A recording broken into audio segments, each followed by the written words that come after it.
سیدنا عثمان غنی لانو کے زمانے میں ایک نوجوان شخص تھا، سقفی تھا، طائف کا رہنے والا، شاعر تھا اور بڑا سمجھدار۔ یہ شاعر لوگ جو ہوتے ہیں نا، یہ بڑے عقل مند چلاک لوگ ہوتے ہیں۔ اور اس کو ایک مرض تھی کہ وہ شراب پی لیتا تھا۔ ایک مرتبہ شراب پیتے ہوئے پکڑا گیا تو عثمان غنی نے اس کو سزا دلوائی، درے لگوائے۔ پھر دوبارہ پکڑا گیا، پھر اس پر حد جاری کروائی گئی۔ جب 2 دفعہ حد جاری ہوئی تو سیدنا عثمان غنی نے سوچا یہ مدینہ تو رسول ہے، حرم ہے، یہ بندہ یہاں رہ کے اگر گناہ کرے گا تو یہ زیادہ برا ہے، اس سے بہتر ہے کہ اس کو باہر کہیں بھیج دیا جائے۔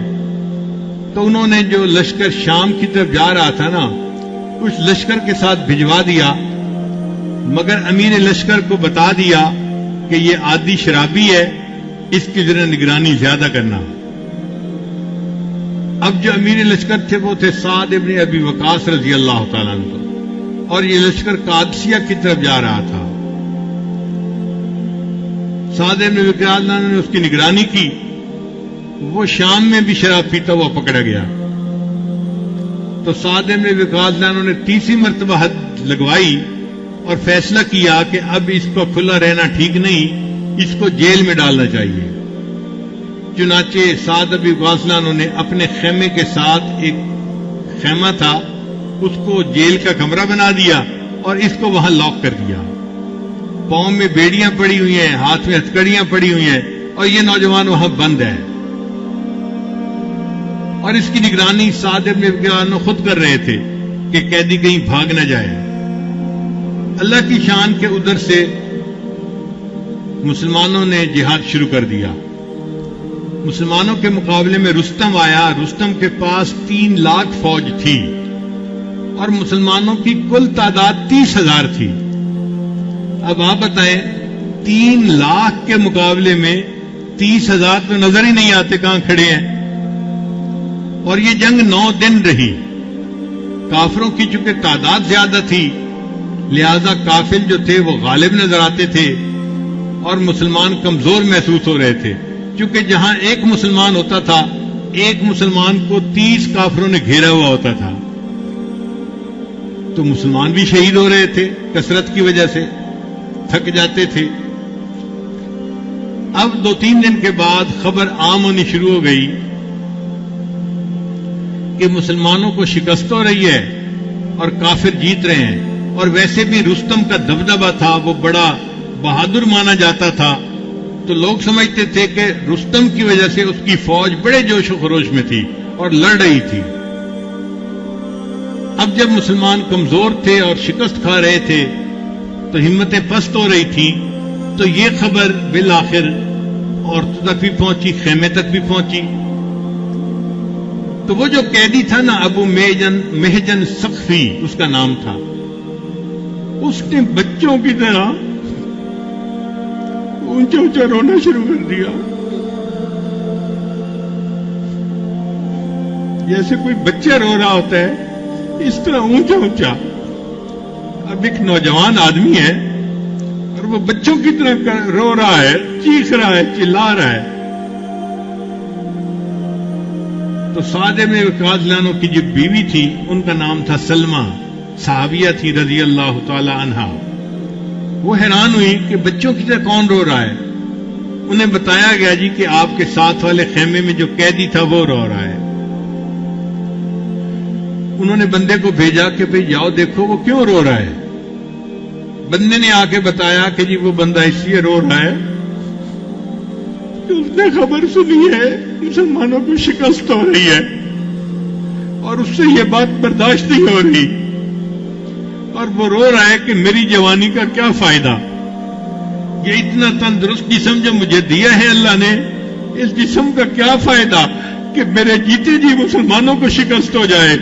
کاش میں آزاد ہوتا، یہ بیڑیاں کھل جاتی، یہ ہتھکڑیاں کھل جاتی، تو آج میں مسلمانوں کے ساتھ مل کے جہاد کرتا اور اسلام کی تقویت کا سبب بنتا۔ اب وہ جو اسلام کے ساتھ محبت تھی وہ اس کے اوپر غالب آ گئی تھی، اس شرابی کے اوپر۔ جب سلمہ رضی اللہ تعالیٰ عنہ نے یہ بات سنی تو انہوں نے پھر ابو محجن ثقفی سے خود بات کی کہ بھئی تو شرابی آدمی ہے اور تو اتنا اظہار کر رہا ہے کہ اللہ اور اس کے رسول سے محبت ہے اور میں اس لیے رو رہا ہوں. اس نے کہا جی کہ میں شرابی ضرور ہوں, میری عادت ہے, میں پی جاتا ہوں, لیکن میرے دل میں اللہ اور اس کے رسول کی محبت ہے اور میں بالکل صحیح کہہ رہا ہوں.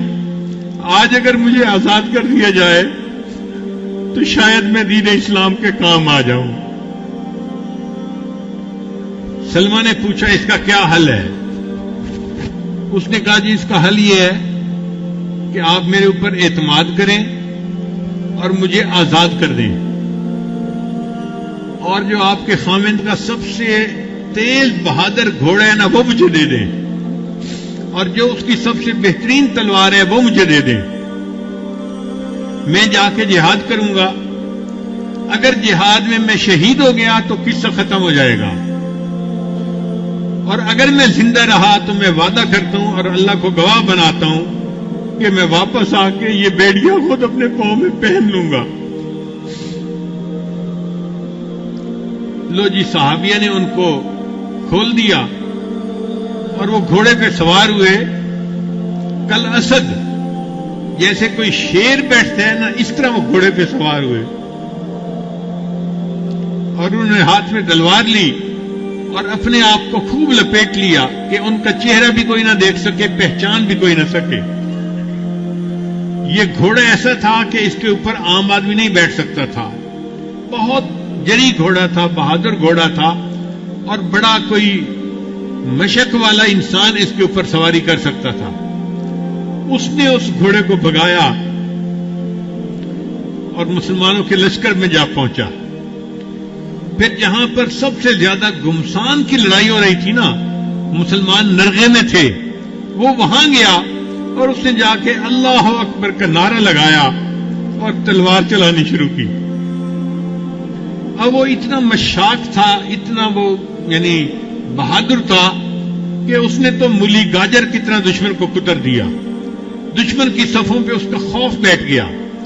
اب یہی کہ جہاں وہ دیکھتا کہ کوئی مسلمان نرغے میں ہے اور دوسرے لوگ اس کے گرد زیادہ ہیں, دشمن زیادہ ہیں, وہ وہاں جاتا, اللہ اکبر کا نعرہ لگا کے کود پڑتا, اپنے آپ کو اس کے اندر جو ہے وہ گویا ڈال دیتا.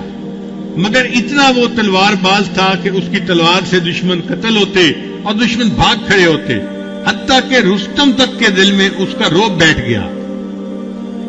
اب جب اس کا رعب بیٹھ گیا تو کافروں نے پست ہونا شروع کر دیا اور مسلمانوں کا جوش خروش اور بڑھ گیا.